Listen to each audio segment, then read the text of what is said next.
Bianca's laughter sliced through the elegant ballroom like broken glass.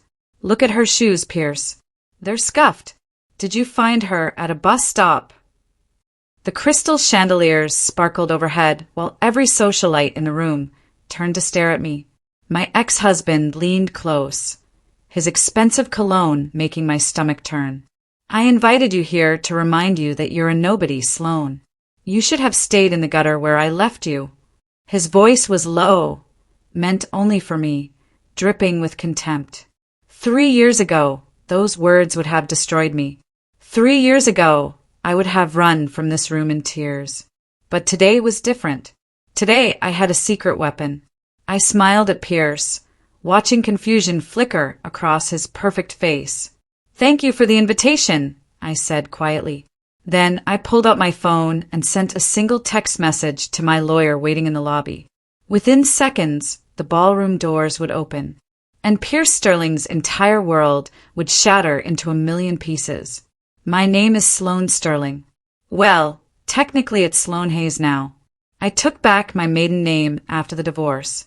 3 years ago, I was married to Pierce Sterling, the brilliant young CEO of Sterling Tech. We lived in a mansion with 12 bedrooms and a pool shaped like his company logo. I thought we were happy. I was wrong. The night he threw me out, it was raining so hard I could barely see the road. Security guards escorted me to the gate while Pierce watched from the window, his arm around someone new. I was 3 weeks pregnant with his twins. I never got the chance to tell him. Now, as the cameras flashed around us at his charity gala, I signaled toward the doors. They opened slowly. My 3-year-old twins, Leo and Luna, walked in holding hands with my lawyer. They wore matching outfits. Their dark hair was styled perfectly, and their faces were unmistakably sterling. The room went completely silent. Pierce's champagne glass slipped from his hand and shattered on the marble floor. I thought back to that night 3 years ago, the night everything fell apart. Pierce had called me into his study, his face cold and businesslike. Sloane, I need you to understand something. This marriage isn't working for my image anymore. I'd stared at him, not understanding. What are you talking about? We're fine. We're not fine. You're not the right kind of wife for a CEO. You're too simple, too ordinary. I need someone with sophistication.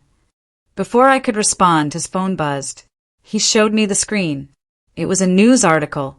CEO's wife caught in secret affair. There was a photo of me supposedly kissing another man. Except I'd never seen that man in my life. Pierce, that's not me. Or if it is, it's been edited or staged or, don't lie to me. My PR team confirmed it's real. His voice was flat, final. Pack your things. You have 1 hour. Security guards appeared at the door. I'd been so shocked, so confused, I could barely think. By the time I realized what was happening, I was standing in the rain with 2 suitcases. Pierce had shoved papers at me the next morning. I'd spent the night in a cheap motel, still trying to process what had happened. Sign this, he'd said. We were in his lawyer's office. Cold fluorescent lights. The smell of old coffee. What is it? A settlement agreement. You'll never claim my name or money. In exchange, I won't sue you for adultery and drag you through the courts. My hands had shaken. Pierce, I didn't cheat on you. I swear, sign it, Sloane. Or I'll make sure you never work in this city again. Every newspaper, every gossip site, every employer will know what you did. I should have fought, should have demanded proof. But I was exhausted, heartbroken, and secretly terrified. Because I'd taken a pregnancy test that morning. 2 pink lines. I was carrying his children, and he was throwing me away like garbage. So I signed the papers. Not because I was guilty, but because I needed to protect my babies from a father who cared more about his image than the truth. The 3 years that followed were the hardest of my life. I lived in a tiny studio apartment with paper-thin walls. I worked 3 jobs just to afford rent and doctor appointments. Morning shift at a coffee shop. Afternoon shift doing data entry. Evening shift cleaning offices. I was exhausted every single day, but my babies kept me going. Leo and Luna were born on a snowy February morning. They were perfect, tiny and wrinkled and absolutely beautiful. I held them both and whispered promises. I'd give them everything. I'd protect them. I'd never let anyone make them feel small. As they grew, I realized something. I was good with computers. Really good. I'd studied coding in college before dropping out to marry Pierce. So, I started taking online courses during the twins' naps. Within 6 months, I was freelancing. Within a year, I was making more than all 3 of my old jobs combined. I became a ghost CEO. Companies hired me anonymously to fix their tech problems, streamline their systems, find their weaknesses. I worked under the name S. Hayes Consulting. Nobody knew who I was, and that was exactly how I wanted it. The invitation arrived on a Tuesday. Thick cream-colored paper, gold embossing, Pierce's initials in the corner. You are cordially invited to the Sterling Tech Annual Charity Gala. Pierce Sterling requests the honor of your presence. There was a handwritten note attached. Sloan, I know times have been tough for you. Come to the gala. I'd like to make a charitable donation to help you get back on your feet. Consider it a gesture of goodwill. P. I'd read it 3 times, my blood getting hotter each time. He thought I was broke, desperate, pathetic. He wanted to parade me in front of his wealthy friends as proof of his generosity. Look at Pierce Sterling, so kind to his failed ex-wife. What he didn't know was that S. Hayes Consulting had made me a millionaire. What he didn't know was that I'd been waiting for this moment, a chance to face him on my terms. I called my lawyer immediately. It's time, I said. Time for what? Time to introduce Pierce Sterling to his children. The twins held hands as they walked across the ballroom floor. Luna wore a silver dress that sparkled under the lights. Leo wore a tiny suit that made him look like a miniature businessman. They were stunning. Every person in that room stared. Pierce stood frozen, his face cycling through emotions too fast to name. Shock, confusion, recognition, fear. Leo looked up at Pierce with wide, innocent eyes. Then he turned to me and asked in a voice that carried across the silent room, Mommy, is that the man who sent us the mean letter? The whispers started immediately. Hundreds of socialites murmuring to each other, pulling out phones. Pierce's carefully constructed family man image, the one he'd built with Bianca by his side, was cracking. What letter? Bianca hissed at Pierce. I don't know what he's talking about, Pierce said, but his voice was too high, too tight. I knelt beside Leo and smoothed his hair. Yes, sweetheart, that's him. Luna tugged my sleeve. The one who said we weren't real. That's right, baby. I stood up slowly and met Pierce's eyes across the crowd. Would you like to explain that letter, Pierce? Bianca's face turned an ugly shade of red. She grabbed my arm, her nails digging into my skin. You need to leave. Now, take these children and get out before I call security. I pulled my arm away calmly. Call them. Please. From my purse, I pulled out 2 documents. Birth certificates. Official, stamped, undeniable. Leo Sterling Hayes, born February 14th, 3 years ago. Father, Pierce Alexander Sterling. Luna Sterling Hayes, born February 14th, 3 years ago. Father, Pierce Alexander Sterling. I held them up high enough for the nearby cameras to capture. Try to remove them, Bianca, and I'll have every news outlet here reporting on how the Sterling Tech heirs were assaulted at their own father's gala. How do you think that will look for the company's stock? Bianca's mouth opened and closed. Pierce stepped forward, his face pale. Sloan, we need to talk. Privately. No, I said simply. You wanted this to be public. You invited me here to humiliate me in front of everyone. So let's keep it public. A reporter pushed forward with a microphone. Ms. Hayes, are these children Pierce Sterling's? Yes. DNA verified. I have the reports. Pierce grabbed my elbow and practically dragged me to an empty corridor. His composure was completely gone now. Those kids can't be mine. You were unfaithful. There's proof. I'd been waiting 3 years to say this. The proof was fake, Pierce. The photo was doctored.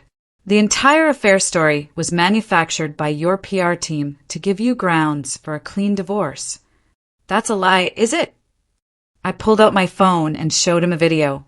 His PR director, clearly visible, discussing the fabricated affair at a bar. This was sent to me by someone on your team who got tired of your cruelty. Pierce's face went white. I wasn't finished. From my bag, I pulled out a sealed envelope. This is a pre-verified DNA report from 3 different labs. You can contest it if you want, but it will just waste time and money. I pushed it into his hands. I didn't need your money, Pierce. I've done perfectly fine without you. I just wanted Leo and Luna to see the man who thought a merger with Bianca's father's company was more important than his own family. His hands shook as he opened the envelope. I watched him read, watched the reality sink in. These were his children, and he'd missed everything. Back in the ballroom, something unexpected was happening. The company's oldest board members had surrounded the twins. These were men who'd worked with Pierce's father, the founder of Sterling Tech. They'd known the Sterling family for decades, and they were enchanted. The boy has Alexander's eyes, one elderly man said. Look at his jawline, another added. That's pure Sterling genetics. Luna was showing them a drawing she'd brought in her small purse. I drew a computer, she said proudly. Mommy says I'm good at patterns. The board members looked at each other with raised eyebrows. The Sterling gift for technology, evident already at age 3. Mr. Harrison, the chairman of the board, approached me with a grim expression. Ms. Hayes, I need to speak with you. Pierce told us you left him, that you abandoned the marriage for another man. But these children... He paused. When were they born? 3 weeks after he threw me out in a rainstorm and forced me to sign an NDA saying I'd never claim his name or money. The old man's face darkened. He lied to us. Yes, he did. The trust was broken. I could see it in their faces. I'd saved this bomb for the perfect moment. Now seemed right. I raised my voice slightly, addressing the board members who'd gathered around. There's something else you should know. The Sterling algorithm, the one that's been the foundation of Sterling Tech's success for the past 3 years. They nodded. That algorithm was worth billions. It was the centerpiece of the upcoming merger. It was registered to my maiden name, Sloan Hayes, 2 months before Pierce and I got married. I developed it as part of my college thesis project. He helped me refine it, yes, but the core code, the intellectual property, that's mine. I pulled out my phone and showed them the copyright registration. Crystal clear. Dated. Official. Pierce has been using stolen technology for 3 years. Without my permission. Without compensation. Without even acknowledgement. Mr. Harrison took my phone with shaking hands. He examined the document, his face getting redder by the second. This can't be. It is. I have the original code, the development logs, the university records. Everything. Pierce burst back into the ballroom just in time to hear this. That's not true. I developed that algorithm. Show them your development files then, I said calmly. Show them your early drafts, your notes, your progression. Silence. He had nothing, because it was mine. Later that evening, after the initial chaos had settled into shocked whispers, a man approached me near the dessert table. I recognized him immediately. Marcus Webb, Pierce's longtime assistant, the man who'd been with him for 8 years. He'd always been kind to me. Ms. Hayes, he said quietly, could we speak privately? I followed him to a corner, keeping the twins in my line of sight. They were still charming the board members, who were feeding them chocolate cake. I have something you need. Marcus pulled a USB drive from his pocket. Everything. The emails showing how the affair photo was staged. the payments to the photographer, the meeting notes where Pierce and his PR team planned your destruction. My heart hammered. Why are you giving me this? His eyes were sad. Because I have a daughter, and I've watched Pierce destroy good people for years. When I saw those kids, when I saw what he did to you, I couldn't be part of it anymore. I'm resigning tonight. I took the USB drive with trembling hands. Thank you, Marcus. Truly. He doesn't deserve loyalty, Ms. Hayes. He never did. Marcus walked away, leaving me holding the evidence that would destroy Pierce's reputation forever. The reporters, who'd been invited to cover a simple charity gala, suddenly realized they'd walked into a bombshell story. They swarmed me, ignoring Pierce and Bianca completely. Ms. Hayes, can you tell us about your career over the past 3 years? You mentioned being a ghost CEO. Can you elaborate? Is it true you developed the Sterling algorithm? I smiled, calm and confident. Yes. After my divorce, I started Hayes Consulting. I work anonymously with major corporations to fix their technical and operational problems. My client list includes 4 Fortune 500 companies. I watched their eyes widen. The nobody Pierce had thrown away was suddenly the most powerful woman in the room. As for the Sterling algorithm, yes. I developed it during my master's program at MIT. Pierce was my husband at the time and helped with beta testing, but the core intellectual property is mine. I have all the documentation to prove it. Cameras flashed. Phones recorded. This was going to be tomorrow's headline. Pierce stood across the room, watching his carefully constructed world collapse. Bianca had disappeared, probably to call her father and explain why the merger was about to fall apart. Bianca found Pierce in his study around midnight. The gala had ended in chaos, with reporters chasing after me for more information while board members demanded emergency meetings. We need to talk, she said coldly. Pierce was drinking scotch straight from the bottle. Not a good sign. Those kids don't change anything. We're still getting married. The merger was contingent on Sterling Tech's value remaining stable, Bianca interrupted. Your company's signature technology belongs to your ex-wife. Your stock is going to crash tomorrow. My father won't touch this deal now. She started removing her jewelry. The diamond bracelet Pierce had given her. The necklace. The engagement ring. What are you doing? Leaving. I didn't sign up to marry a liar who's about to lose everything. She dropped the ring on his desk with a loud clink. You told me she was nobody. You said she left you, but she didn't leave. You threw her out while she was carrying your children. Do you have any idea how that makes you look? Pierce reached for her. Bianca, please, don't touch me. I was here for the money and the status. Both are about to disappear. I'm not stupid enough to go down with this sinking ship. She walked out, her heels clicking against the marble floors. Pierce stared at the empty doorway, then at the engagement ring glittering on his desk. Pierce arrived home at 2 a.m. to find the house strangely quiet. Bianca, he called out. No answer. He walked upstairs to their bedroom.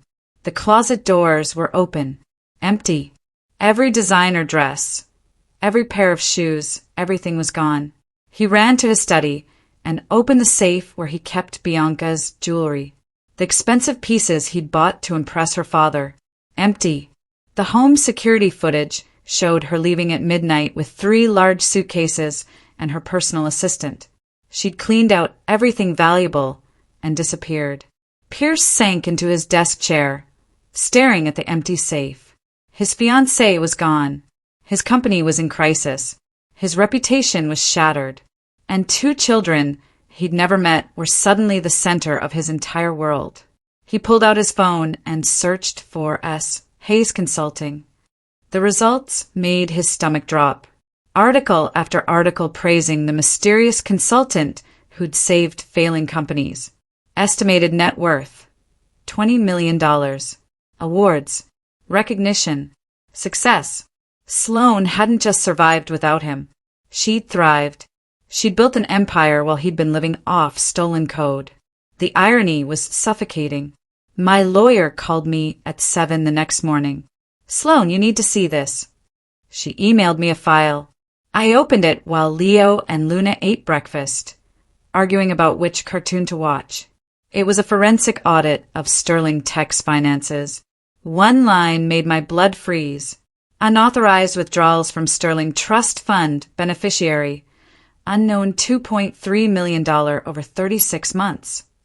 What trust fund? I asked. The one Pierce's father established for his grandchildren. It was set up years ago, meant to be activated when Pierce had kids. Somehow, Pierce has been accessing it despite not having officially declared any children. My hands shook. He's been stealing from Leo and Luna's inheritance.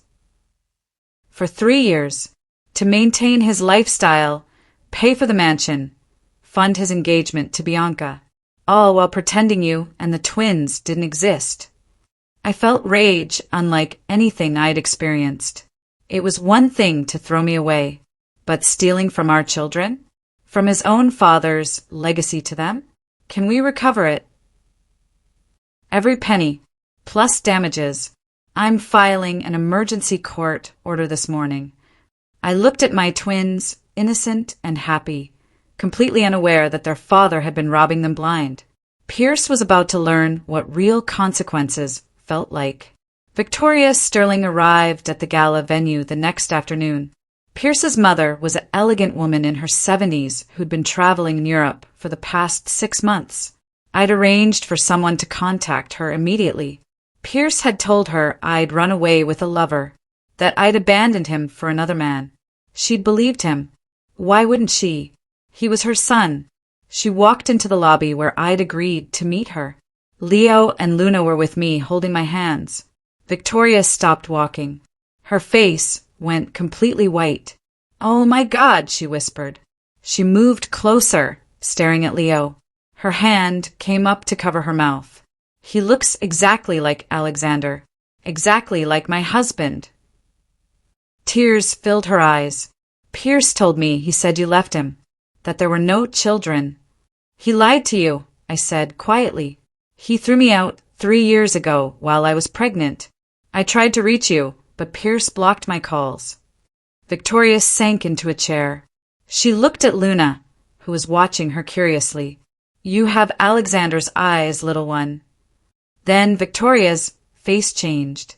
The grief became anger. "Where is my son?" "At the office, I assume."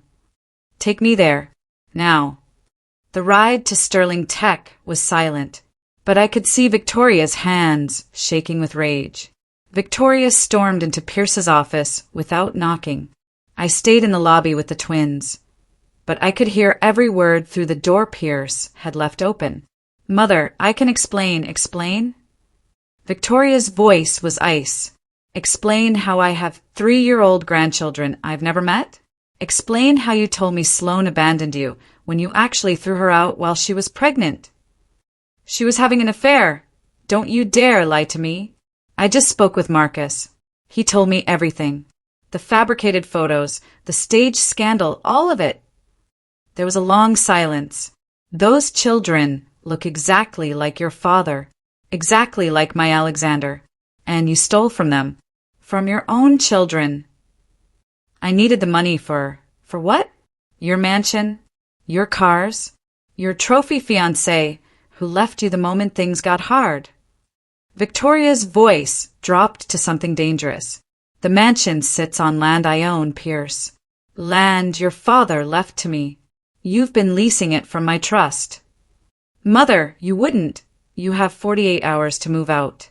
I'm inviting Sloan and the twins to live there instead. Maybe they can restore some dignity to that house." I heard Pierce's sharp intake of breath. "You can't do that." "Watch me." Victoria walked out of the office, her face set in stone. She looked at me and the twins. "Pack your things, dear. You're coming home." 2 days later, I was at the park with Leo and Luna. They loved the swings, racing each other to see who could go higher.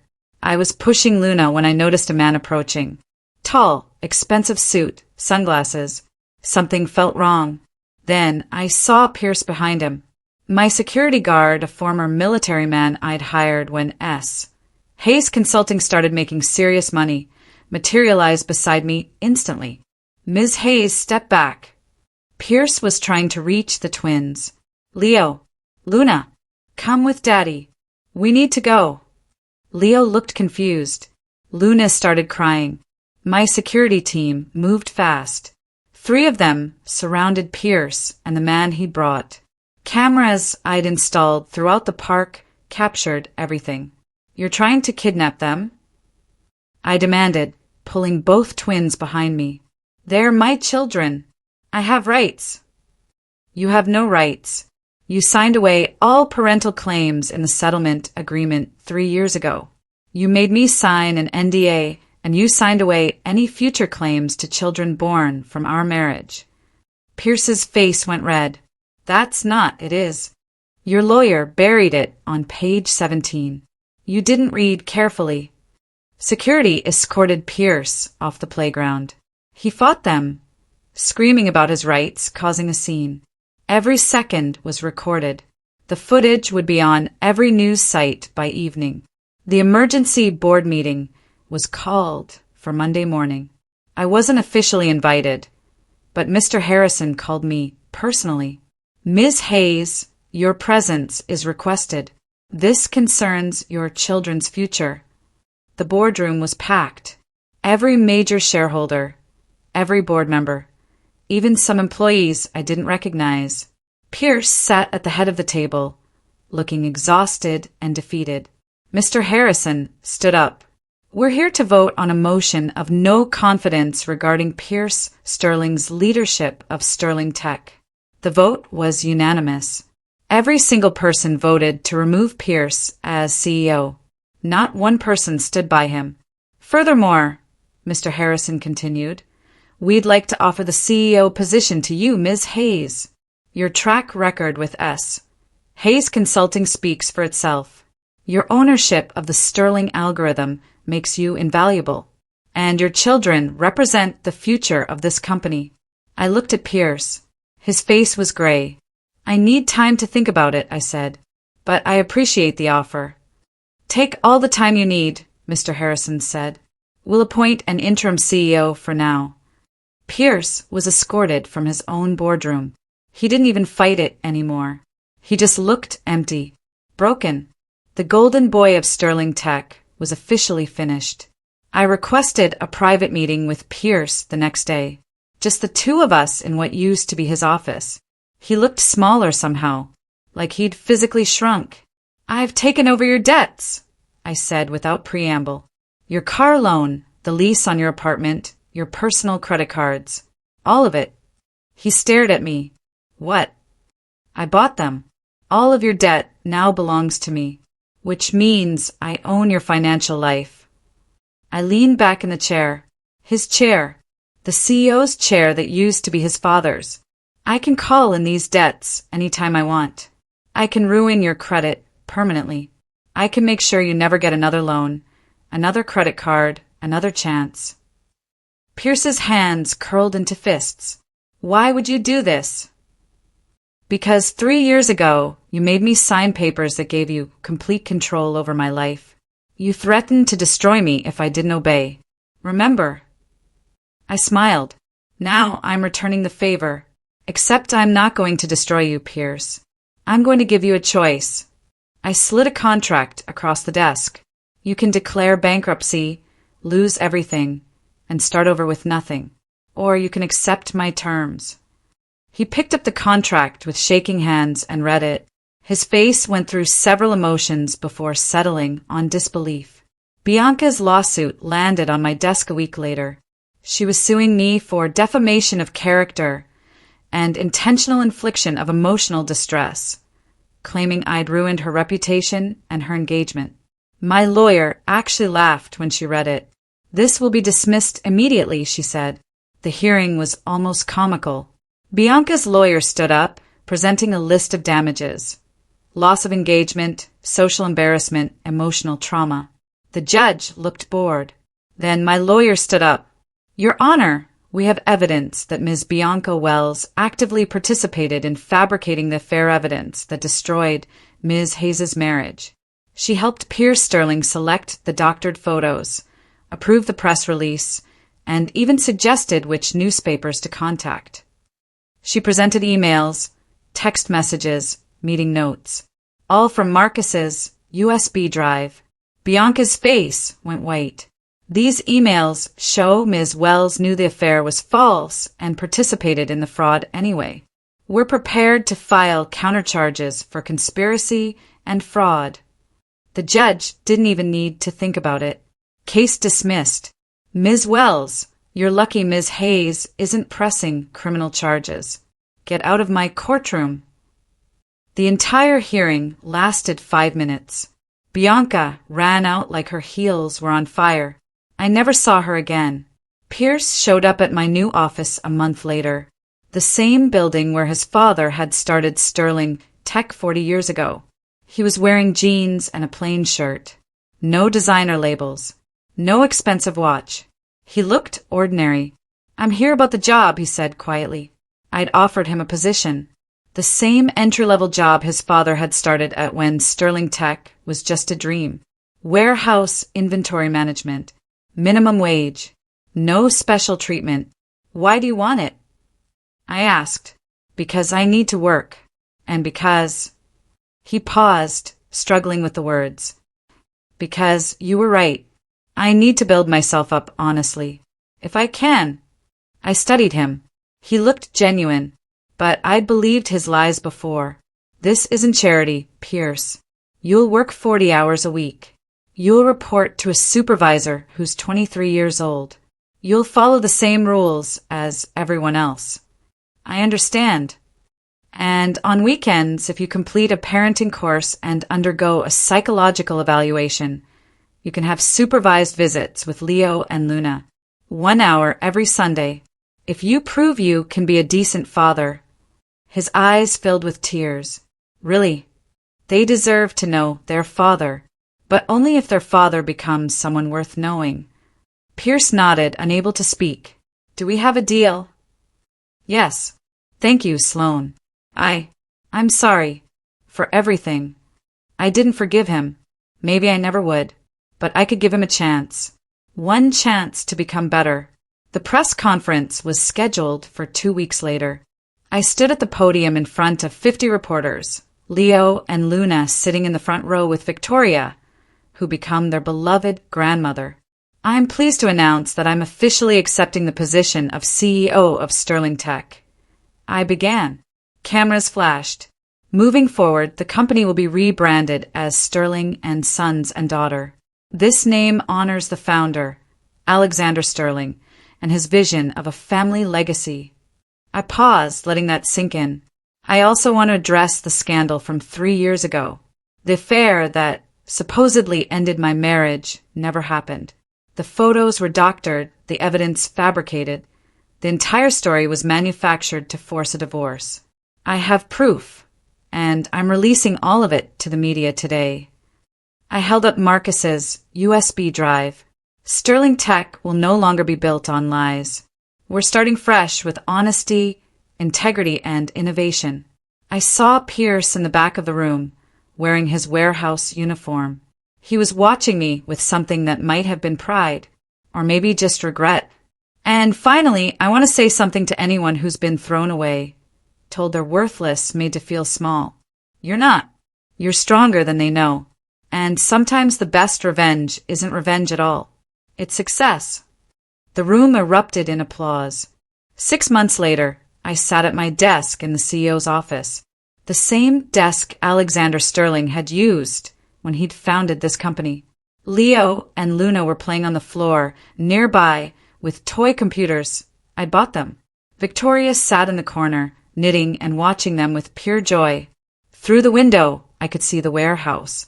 Pierce was visible in the distance, wearing his uniform, pushing a cart of inventory. He'd completed his parenting course.